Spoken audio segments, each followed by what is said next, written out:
사흘 전 이재용 삼성전자 부회장 재판에는 삼성 저격수로 불리는 김상조 공정거래위원장이 증인으로 나섰죠. 오늘은 정반대편에 서 있는 신장섭 싱가포르 국립대 교수가 증인으로 나섰습니다. 두 사람의 시각이 어떻게 다른지 김유빈 기자가 짚어봤습니다. 이재용 삼성전자 부회장의 재판에 피고인 측 증인으로 출석한 신장섭 싱가포르대 경제학과 교수.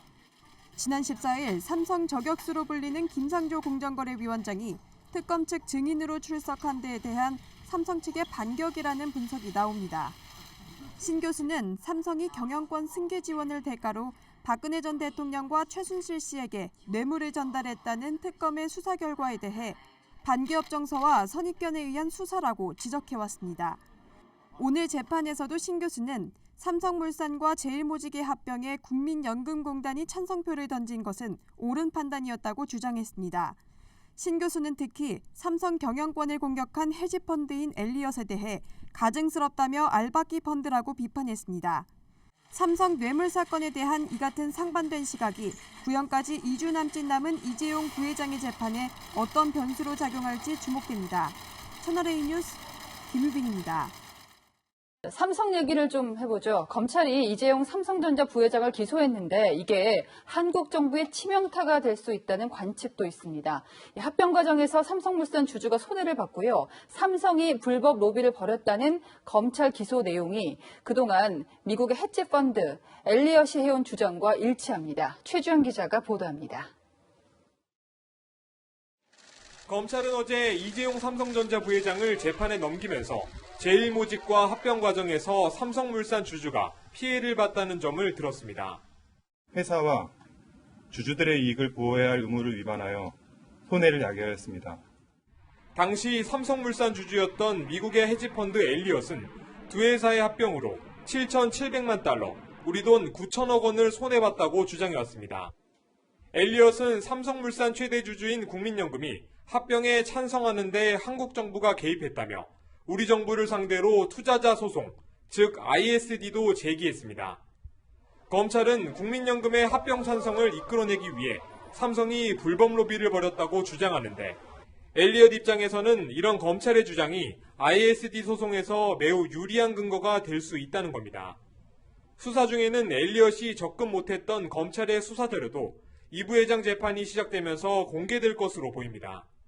검찰의 이번 기소 결정이 한국 정부의 치명타가 될 수 있다는 분석이 나오는 이유입니다. 채널A 뉴스 최주현입니다. 우리 정부가 미국계 헤지펀드인 엘리엇에 1,300억 원을 배상해야 할 처지에 놓였습니다. 법무부는 대응 방안을 고심 중입니다. 박건영 기자입니다. 미국계 헤지펀드 엘리엇 매니지먼트가 한국 정부를 상대로 제기한 투자자 국가 간 분쟁, ISDS에서 배상금 690억 원 등 약 1,300억 원을 지급하라는 판정이 나왔습니다. 2015년 당시 삼성물산 3대 주주였던 엘리엇은 삼성물산과 제일모직 합병 때 한국 정부가 부당하게 개입해 1조 원 손해를 봤다며 ISDS를 제기한 바 있습니다.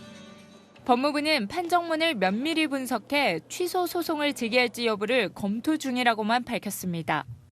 2018년부터 지난 정부에서 쟁송 절차 다 끝난 상황이었고 저희가 결과를 기다리던 상황이었는데요.